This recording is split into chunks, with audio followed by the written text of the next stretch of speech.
అందరికంటే ముందుగా జంప్ అయితే సీఎం రేవంత్ రెడ్డి అని పార్లమెంట్ ఎన్నికల తర్వాత ఎంపీలతో కలిసి బీజేపీలో చేరుతారంటూ మాజీ మంత్రి Sircilla MLA BRS working president KTR సంచలన వ్యాఖ్యలు చేశారు.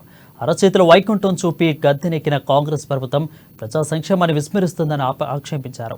ముఖ్యమంత్రి రేవంత్ రెడ్డి రాహుల్ గాంధీ తరపున పనిచేస్తున్నారో, ప్రధాని మోదీ తరపున పనిచేస్తున్నారో స్పష్టం చేయాల్సిన అవసరం ఉందని అన్నారు.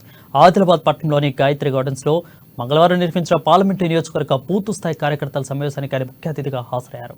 వేలాదిగా తరలివచ్చిన కార్యకర్తల జయ జయ ధ్వానాల నడుమ సమావేశానికి హాజరైన కేటీఆర్ మాజీ మంత్రి, బీఆర్ఎస్ జిల్లా అధ్యక్షులు జోగు రామన్న, ఎంపీ అభ్యర్థి ఆత్రం సక్కువ విధంగా తదితరులు సాదరంగా స్వాగతం పలికారు. సమావేశంలో పాంగా పలువురు నేతలు కేటీఆర్ను శాలువతో ఘనంగా సత్కరించి అభిమానాన్ని చాటుకున్నారు.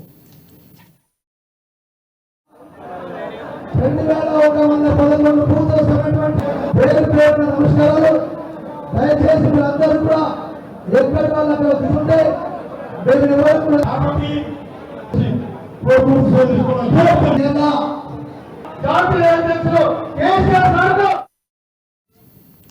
అసెంబ్లీ ఎన్నికల వేళ అనేక హామీలిచ్చి 100 రోజుల వాటిని నెరవేరుస్తామని చెప్పిన కాంగ్రెస్ పార్టీ ప్రస్తుతం వాటి అమలులో నిర్లక్ష్య వైఖరి వర్తిస్తుందని కేటీఆర్ మండిపడ్డారు. 2 లక్షల రుణమాఫీపై తాజాగా ముఖ్యమంత్రి కొత్త కథ చెప్తున్నారని అన్నారు. విద్యుత్, సాగునీరు, రైతు బంధు సహాయం, పంటల కొనుగోలు వంటి అంశాల్లో రాష్ట్ర ప్రభుత్వం పూర్తిగా విఫలమైందని ఆక్షేపించారు. బీఆర్ఎస్ ప్రభుత్వ హయాంలో రైతన్నలకు కడుపులో పెట్టుకుని చూసుకున్నామని, ప్రస్తుతం వారంతా ప్రస్తుత పాలనలో తీవ్ర ఇబ్బందులకు గురవుతున్నారని ఆవేదన వ్యక్తం చేశారు. బీజేపీ, బీఆర్ఎస్ ఒకటేనని దుష్ప్రచారం చేసిన వారికి సరైన రీతిలో సమాధానం చెప్పాలని అన్నారు. ఇక బీజేపీలో బడా నేతలు ఓడించింది బీఆర్ఎస్ అభ్యర్థులేనని అన్నారు. కాంగ్రెస్ అధినేత రాహుల్ గాంధీ ప్రధానిపై విమర్శలు చేస్తుంటే రేవంత్ రెడ్డి మాత్రం ప్రధానిని బడాభాయ్ అంటూ పొగడ్తలతో ముంచెత్తుతున్నారని అన్నారు. రేవంత్ రెడ్డి ఎవరి కోసం పనిచేస్తున్నారో స్పష్టం చేయవలసిన అవసరం ఉందని అన్నారు. కార్యకర్తలు పోరాట పటిమ తగ్గలేదని, గ్రామాల్లో ఇప్పటికీ కార్యకర్తలు పటిష్టంగా ఉన్నారని తెలిపారు. ఎంపీ ఎన్నికలతో పాటు రానున్న స్థానిక సంస్థల ఎన్నికల్లో గ్రామాన గులాబీ జెండా ఎగరవెత్తుందని ధీమా వ్యక్తం చేశారు. దేశానికి బీజేపీతో అసలు ప్రమాదం పొంచి ఉందని, తిరిగి అధికారంలోకి వస్తే రాజ్యాంగం మారుస్తారంటూ ఆ పార్టీ నేతలు బహిరంగ వ్యాఖ్యలు చేస్తున్నారని అన్నారు. తెలంగాణ గొంతుక పార్లమెంట్లో వినపడాలంటే బీఆర్ఎస్తోనే సాధ్యమని అన్నారు.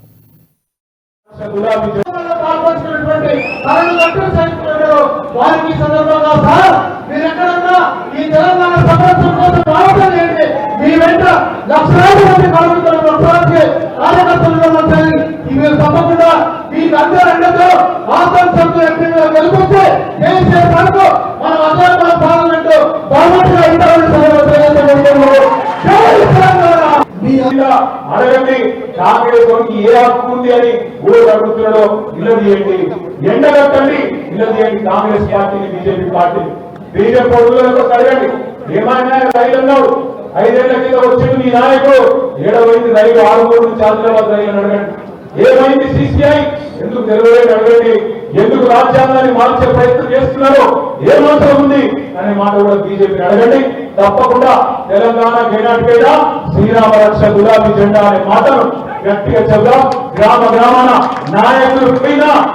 నాయకులు పైన మనలో పోరాట పట్టిన తగ్గలేదు అనే విధంగా రేపు మే 11 నాడు మన గులాబీ జెండా ఆదిలాబాద్ లో ఎగరేద్దామనే మాట ఎందరూ కూడా విజ్ఞప్తి చేస్తూ, మీరు ఎప్పుడు రమ్మన్నా మే 11 వరకు కానీ ఆ తర్వాత కానీ తప్పకుండా మొత్తం పార్టీ ఎమ్మెల్యేలు 35-36 మంది ఉన్నాం.